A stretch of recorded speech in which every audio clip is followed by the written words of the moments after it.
The positive thing about personal health files, it's a good communication tool. We use these personal health files to go to the local GPs, dentists, hospitals, but we also use them for chiropodists and opticians. So the personal health file has lots of information about the person, so the health professional doesn't have to ask numerous questions and so they don't get daunted or scared. It also enables the information, what the doctors and the dentists and the hospitals record in their health action plan for us to know as a service what health support the individual needs.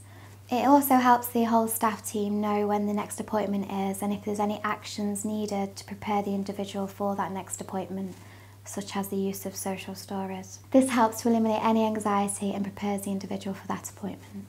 We also use the personal health files in our reviews so we can communicate back to families and other health professionals about any care support or any requirements the individual needs. It also raises the quality of service that we provide for the individual.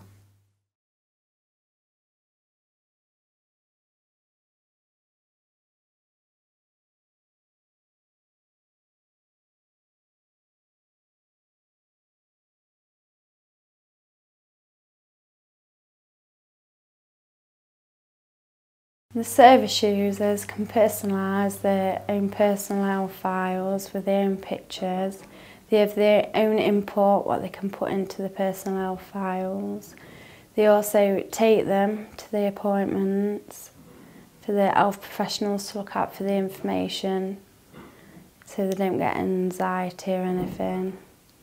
The individuals like to take the files to each appointment they attend to. And also when they're going out to appointments, the service users always go to staff, "Oh, have you got my files?" And then we all hand it into the doctors or whoever they're going to see. And then they'll talk about what they need and the doctor will fill it in. And then when we've finished in that appointment, they'll say, "Have they got all my information, what I need?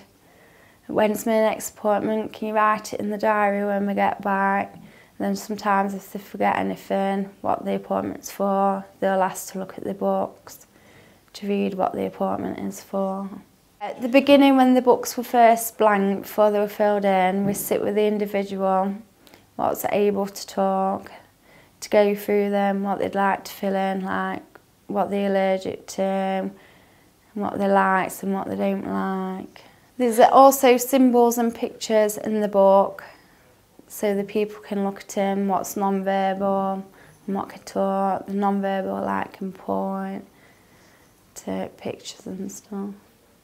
What's also good about these is that we can personalise them even more, take pages out what we don't require, like if somebody hasn't got epilepsy, that doesn't need to be in, so we can take them out. We can also add stuff if there's pages what are in there, for any other bits of information we need.